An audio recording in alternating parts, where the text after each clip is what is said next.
চাঁদমা সরকারি উচ্চ বিদ্যালয় লাইব্রেরিতে আমাদের সম্মানিত অতিথি মণ্ডলীদের কুশল বিনিময় হচ্ছে। যেহেতু বৃষ্টি, অতিথিরা শত ব্যস্ততার পরেও আমাদের সাথে সময় দিচ্ছে। আমাদের সাইফুল ইসলাম কাকা অসুস্থতা নিয়েই এই খেলার মাঠে এসে জানান দিয়েছেন যে আমরা খেলাধুলার সাথেই আছি এবং তরুণ যুবকদের সাথে আছি।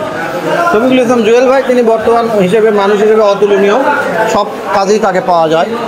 আবু রায়হান, তিনিও থাকেন। বাবু ভাই, আমাদের দিলওয়ার হোসেন ভাই খুবই ক্রীড়া অনুরাগী এবং মানুষ। আমাদের আকমল হোসেন সজল ভাই, তিনিও শত ব্যস্ততার পরও শুক্রবারের ছুটির দিনে আজকে তার শিক্ষাঙ্গনে এসে সময় দিচ্ছেন, অভাবনীয় ব্যাপার। আমাদের সাবেক চেয়ারম্যান মহোদয়, সভাপতি থেকে শুরু করে বিএনপি জাতীয়তাবাদী দলের সাংগঠনিক সাধারণ সম্পাদক নেতৃবৃন্দ উপস্থিত থেকে আজকে আমাদের এই খেলাকে পরিচালনা করছেন। ধন্যবাদ জানাবো।